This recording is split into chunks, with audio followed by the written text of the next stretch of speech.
नमस्ते, मैं हूं डॉक्टर अरुण तिवारी, आर्थराइटिस, गठिया और ऑटोइम्यून रोगों का स्पेशलिस्ट।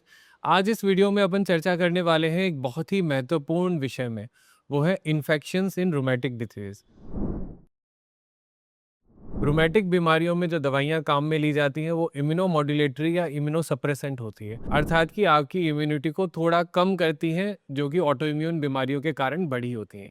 जब हम इम्यूनिटी को कम करते हैं तो हम रिस्क पर हो जाते हैं कुछ इन्फेक्शंस के लिए। तो कुछ इन्फेक्शंस को अपन पहले से ही स्क्रीन करते हैं कुछ ब्लड टेस्ट के द्वारा, ये दवाइयाँ देने से पहले। और कुछ इन्फेक्शंस वैक्सीन प्रिवेंटेबल होते हैं, उनकी वैक्सीन्स आपको लगवा देते हैं ताकि वो आपको ना हो।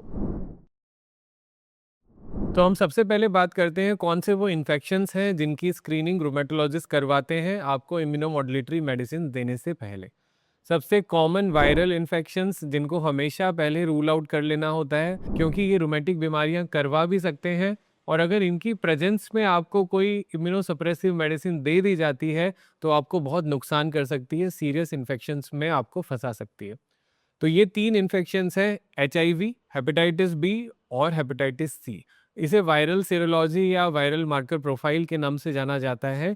ये तीनों इन्फेक्शंस की स्क्रीनिंग नियरली सभी ऑटो इम्यून रोगों में की जाती है ट्रीटमेंट को शुरू करवाने से पहले। तो अगर डॉक्टर आपको एचआईवी का टेस्ट लिख रहा है तो उसका मतलब ये नहीं है कि आपको एचआईवी वो सस्पेक्ट कर रहे हैं। ये आवश्यक है कि आपके अंदर अगर कोई छुपा हुआ कीटाणु भी हो तो वो डॉक्टर को पहले पता चल जाए और पहले उसको ठीक ठीक कर दे, और फिर उसके बाद में आपको इम्यूनोसप्रेसिव मेडिसिन पे लाए। दूसरा इन्फेक्शन जिसकी स्क्रीनिंग बहुत ही आवश्यक है वो है ट्यूबरकुलोसिस, क्योंकि भारत में ट्यूबरकुलोसिस बहुत कॉमन रोग है। इसलिए इसकी कुछ स्क्रीनिंग टेस्ट होते हैं जो आपके शरीर में छुपे हुए कीटाणुओं को पकड़ते हैं। ऐसे टेस्ट को इंटरफेरोन गामा रिलीज ऐसे या टीबी क्वांटिफेरोन गोल्ड का टेस्ट, या हाथ में एक छोटे इंजेक्शन के द्वारा चेक करने वाला मेंटू टेस्ट या सीवाई-टीबी टेस्ट, एक छाती का एक्सरे, और अगर आवश्यकता पड़े तो बाद में सीटी स्कैन के द्वारा चेक किया जाता है। यह जो टीबी की स्क्रीनिंग है, ये सभी ऑटोइम्यून बीमारियों में या सभी इम्यूनोमॉड्यूलेटरी मेडिसिन के लिए आवश्यक नहीं होती हैं। अगर आपको कुछ एडवांस्ड मेडिसिन की ज़रूरत है, जैसे कि टोफासिटिनिब, उपादासिटिनिब, या कुछ बायोलॉजिकल्स अगर आपको रिक्वायर्ड हैं, जैसे अडालीमुमाब, इन्फ्लिक्सिमाब, तो ही ये लेटेंट टीबी की स्क्रीनिंग की जाती है। छुपे हुए टीबी को साधारण इम्यूनोसप्रेसिव मेडिसिन रिएक्टिवेट नहीं करती हैं, इसलिए यह स्क्रीनिंग हर पेशेंट में नहीं करवाते हैं। तो रूमेटिक बीमारियों के इलाज में काम में लेते हैं मेडिसिन जो है इम्यूनोसप्रेसेंट, तो इसलिए इन्फेक्शंस आपके सबसे बड़े शत्रु बन जाते हैं, और इन्फेक्शंस ही सबसे बड़े शत्रु हैं रूमेटोलॉजिस्ट के भी। तो किसी रूमेटोलॉजिस्ट को इन्फेक्शन अपने पेशेंट में हो जाना अच्छा नहीं लगता, क्योंकि वो उसकी बीमारी को कॉम्प्लिकेट कर सकता है, पेशेंट को कॉम्प्लिकेट कर सकता है। तो कुछ ऐसे इन्फेक्शंस हैं जिनको अपन पहले ही वैक्सीन्स के द्वारा प्रिवेंट कर सकते हैं। कुछ ऐसी वैक्सीनेशंस हैं जो रिकमेंडेड है सभी रूमेटिक बीमारियों में, जो सभी गठियावाद संबंधित पेशेंट्स को लगवानी चाहिए। इन वैक्सीन्स के बारे में आज अपन चर्चा करते हैं। सबसे पहली वैक्सीन है फ्लू की वैक्सीन या सीजनल फ्लू, जो हर साल फैलते हैं, सर्दी, खांसी, जुकाम, बुखार जैसे रोग करते हैं। Influenza A, B, swine flu, bird flu, ऐसे कुछ नामों से हम इन रोगों को जानते हैं। ये हर साल विंटर्स के में, मतलब कि सर्दियों के समय में कॉमनली भारतवर्ष में फैलते हैं। इसलिए हर साल एक नई वैक्सीन इसके लिए आती है अक्टूबर माह के अंदर। जैसे अभी जो वैक्सीन आ रही है 2025-26 की वैक्सीन अवेलेबल है, तो हर साल ये नई वैक्सीन डेवलप होती है, और हर साल हमें लगानी चाहिए अक्टूबर माह में फ्लू की वैक्सीन। और ये आपको रूमेटोलॉजिस्ट के मार्गदर्शन में लेनी चाहिए, क्योंकि इनएक्टिवेटेड फ्लू वैक्सीन ही रूमेटिक डिजीज के पेशेंट ले सकते हैं। कुछ ऐसी फ्लू वैक्सीन भी होती है जिनमें लाइव वायरस होता है, जो नाक में स्प्रे की भांति जाती है। वो रूमेटिक बीमारियों के पेशेंट्स को नहीं लेनी चाहिए। दूसरी ऐसी वैक्सीन है जिसे कहते हैं न्यूमोकोकल रोग की वैक्सीन।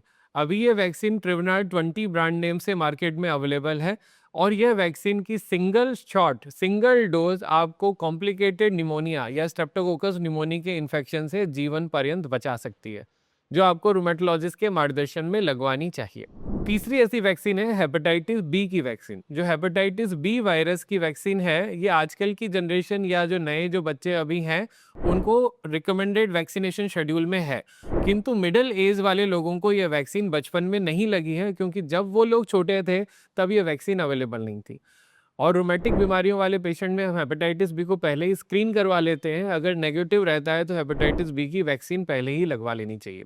इसकी 3 डोजेज़ रहती हैं, जैसे फर्स्ट डोज़ अगर आज लगती है, तो 1 महीने बाद इसकी सेकंड डोज़ है और 6 महीने बाद इसकी थर्ड डोज़ है। तो आपको अपने ट्रीटिंग रूमेटोलॉजिस्ट से डिस्कस करके फ्लू, निमोनिया और हेपेटाइटिस बी की वैक्सीन अवश्य लगवानी चाहिए। कुछ अन्य वैक्सीन हैं जिन्हें हम कंडीशनल रिकमेंडेशंस में लाते हैं, जैसे कि हर्पीस जोस्टर की वैक्सीन। तो अगर आपको कोई एडवांस बायोलॉजिकल ट्रीटमेंट चल रहा है, जैसे कि टोफासिटिनिब, उपादासिटिनिब, बैरिसिटिनिब या फिर माइकोफेनोलेट, मॉफेटिल, रिटुक्सिमाब, तो हर्पीस जोस्टर की वैक्सीन जो आम जनता में 50 साल के बाद रिकमेंडेड है रूमेटिक बीमारियों वाले पेशेंट में, उससे पहले भी लगा सकते हैं। इसकी 2 डोजेज़ रहती हैं, जैसे अगर 1 डोज़ आज लगती हैं, तो 2 से 6 महीने में इसकी सेकंड डोज़ लगाई जाती है। चौथी वैक्सीन है एचपीवी वैक्सीन। इसे सर्वाइकल कैंसर की वैक्सीन के नाम से भी जाना जाता है। इसकी 3 डोजेज़ होती है, जैसे 1 डोज़ आज लगती है, तो 1 महीने बाद सेकंड डोज़ है और 6 महीने बाद इसकी थर्ड डोज़ है।